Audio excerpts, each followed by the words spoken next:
The answer is yes, he has a chance to, in the end.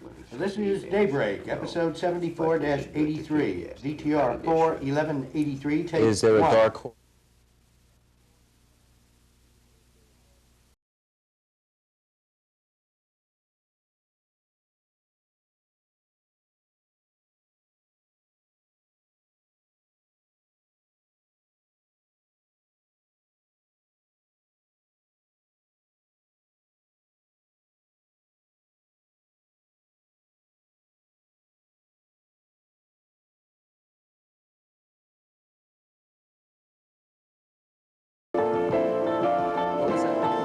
I would have left anyway.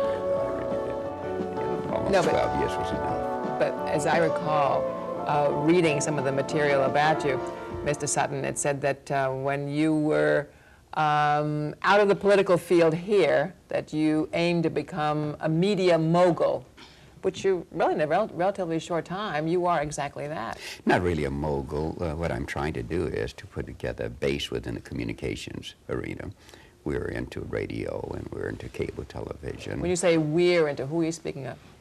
Our company, Inner City Broadcasting, which I happen to be the chairman, it's a family organization, but we have many people who are not members of my family, but we are a family. We describe ourselves He's as very the big on Inner City family. Which, you know, I kind of like this. I know when we did a Channel to the People program, you were telling me about all members of your company. Your brother is involved, your son, your daughter. That's right. You have friends too. But you're very open about what people deprecatingly call nepotism, and you think it's all right. No, I don't consider Well, no, but you yeah. said you were raised this way. You came from, there were 15 children. Of us, right. 15. Right. And that you had to help each other. That's right. And you're still doing that. That's right. I love that. Everything I'm in. I like that. Everything each of us is in. When I was running for 11 consecutive years when I began politics here in New York, I lost election year after year after year. But all of those 11 years, year after year after year, all of my brothers and sisters, and it didn't make any difference whether they were married or not, were required to contribute to my campaign. And there was a sister or a That's brother true, that nepotism. monitored all of them. And they didn't have to give much, but they had to participate. Just as today, with my nieces and nephews, all of us pitch in to see that each of them has what they need to have an opportunity to get ahead. And we were taught this by our mother and father. It was drilled into us. It was spanked into us. It was, my father believed in the switch. My father believed, however, in the apple as well, to persuade one. We went on trips together as a family. No, I'm very strong on family. Well, I think it gives you a strength. You know this Yes. because your family is very close to It Fred. is, very much. But I think it gives you an inner strength that you can almost cope with anything when you have this in terms of a strong family. But what I find interesting, you also said on that show, yes, I believe in family, but if they're not doing their jobs, we know how to get rid of them. Oh, yes. Oh, yes. That you can't just be for family to the exclusion of everything else. What you do with a member of the family that fails in the job that they're asked to perform, give them another opportunity in something that is not injurious to the corporate body. And we know how to do that as well. We've done it very recently within our family. Oh, yes. Oh, yes. I would imagine that you have great opportunities for families, friends, and just general people. What are the holdings of Inner City at this point? Well, we have 8 radio stations, all in big cities. We do not believe in going into small cities and buying radio stations and attempting to operate them. We're in San Francisco, we're in Detroit, we're in Los Angeles, we're in New York, and we're in San Antonio, and we expect to go into Pittsburgh and Houston soon. And the reason we go into these cities is it costs just as much to buy a radio station in small America as it does in big America. And it costs maybe less to operate it, but the profit is so much larger in big America than in small America. You also have a cable franchise. Yes, we have a cable franchise in the borough of Queens, which we're a joint venture with others in. We're joint ventures in a cable franchise application in Philadelphia. We're joint ventures in a cable television application in a place called Detroit, and another place we're making application. We've developed a company to go into Washington, D.C. That's cable television in ownership.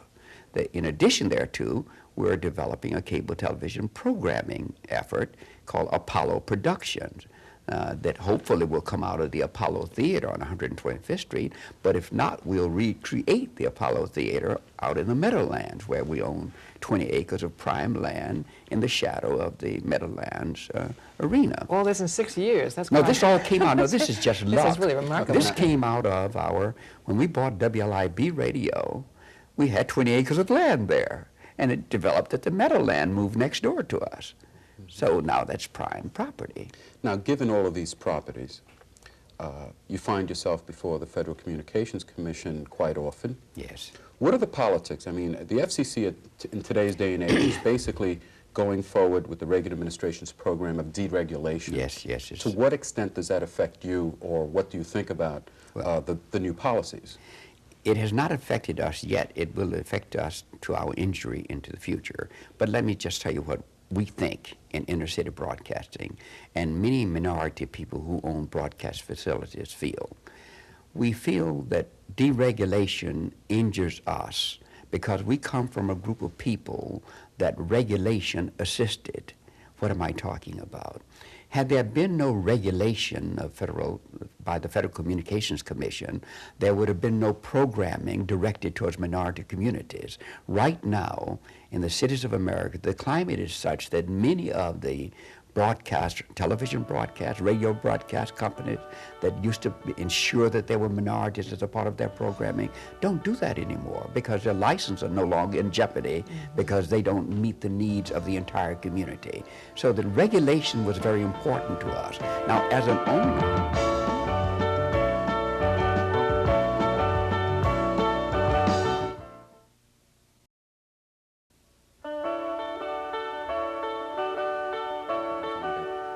in certain places. If you talk about deregulation, and how does it affect you as an owner? You were just about to get to that. Well, we have no objection to deregulation. To regulation. We prefer regulation. We think regulation requires us to provide programming for everyone, requires us to have public service programming. And incidentally, I should tell you this, that we have found that regulation assisted us in our programming effort.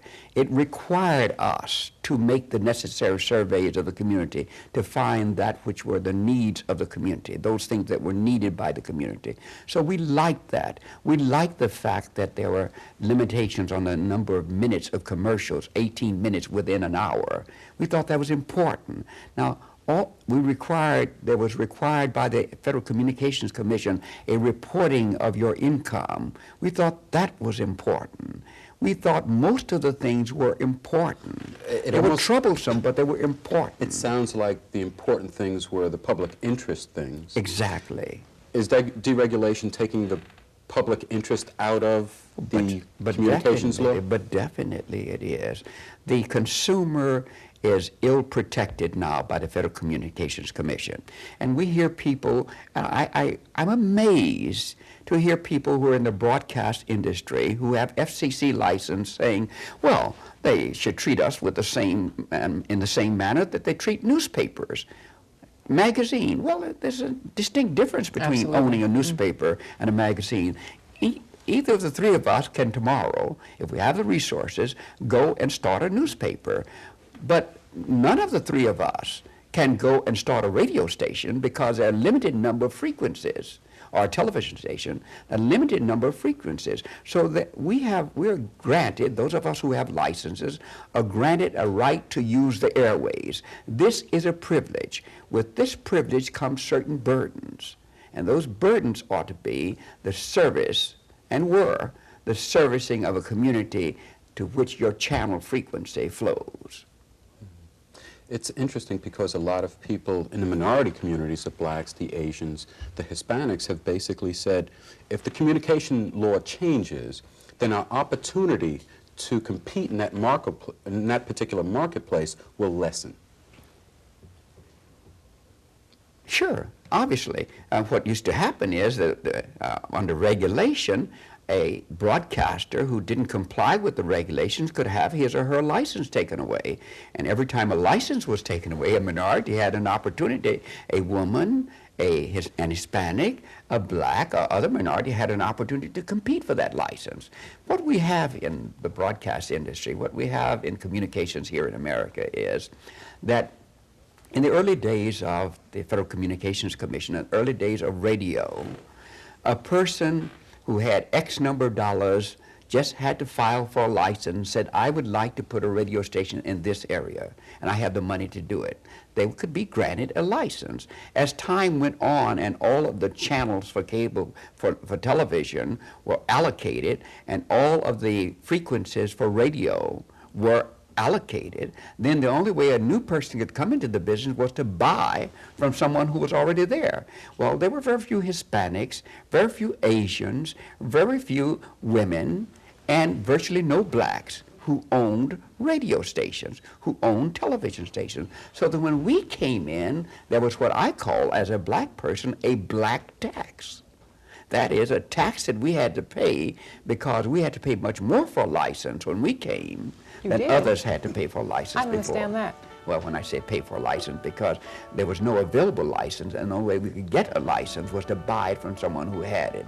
So we had to pay the going price for it. So I call that a black tax.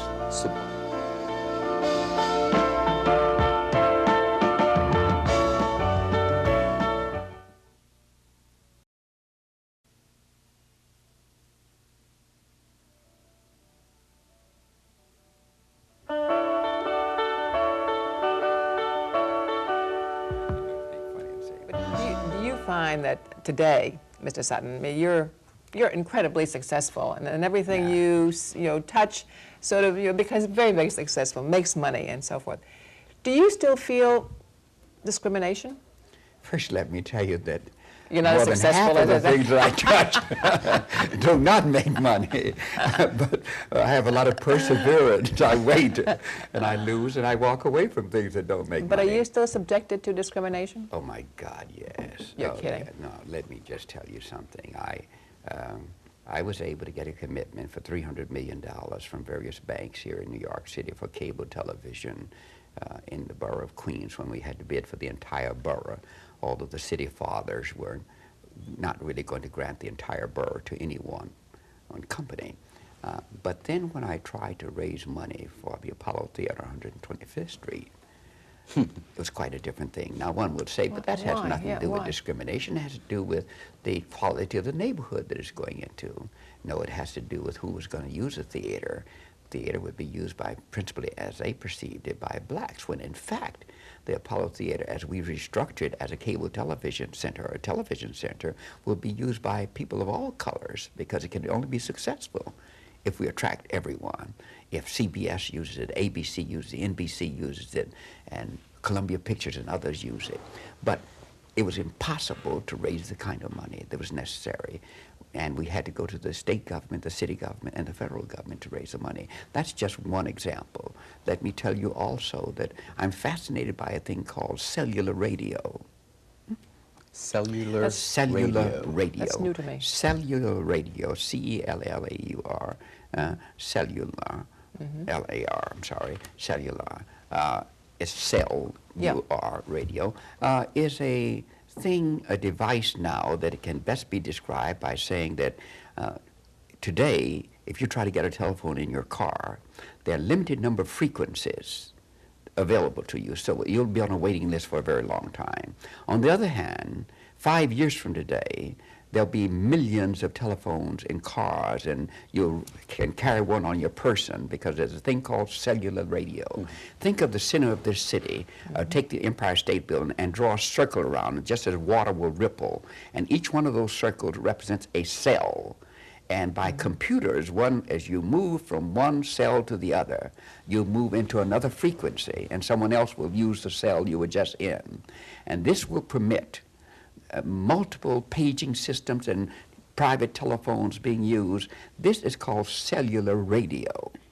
And the cost of its operation for a city could maybe be, you could construct one for the city of Detroit for $20 million. It would cost $180 million to put in a cable television system. Now, but the profits are mind-boggling, but I could not raise, I made application for a number of cities around to have cellular radio. They said, they in essence said to me, tell you, boy, you may understand radio, and you may understand cable television, but you don't understand cellular radio, and we're not going to lend you any money on that. They didn't say Because boy. you're a black man? They didn't say boy. In essence, what they were saying to me is, and one of the largest banks in New York City said this to me. Now, Are you saying that you cannot raise the money? I'm saying do to what you you that wanna I've do. got a bank right now that I do business with that will not permit me to be in cable television, and I'm leaving this bank simply because they don't believe that we should do anything but run radio stations. But is this a race? It is a racial thing, You of think course so? it is. Of course it is. now, Mr. Sutton, you Yes. came up through the civil rights movement. Yes. You represented many civil rights leaders, Malcolm X included, Black the Black Panthers? Panther Party. Yes. How much have times changed between the 60s and the 80s? Dramatically. Before, the discrimination was by law. Today, it's by attitude and by convention. But the opportunities, no doubt about it, are much greater today. But because the opportunities are much greater today, the thrust is much greater by those who want the opportunity. And the resistance is much greater by those who have the opportunity already in their hands, so do not want to share it with anyone. That's understandable. That's understandable. The self-preservation is an understandable Nobody wants to give attitude. anything up. Nobody wants to give anything up. And it's hard to understand. I'm rich, let us say. I'm rich, I enjoy all the benefits of society. You are not rich yet, and you want these benefits. And I now say, no, I've got mine. You go get yours somewhere else, but don't require me to share mine. That is the attitude. How do you know so much about Fred? I'm not rich yet.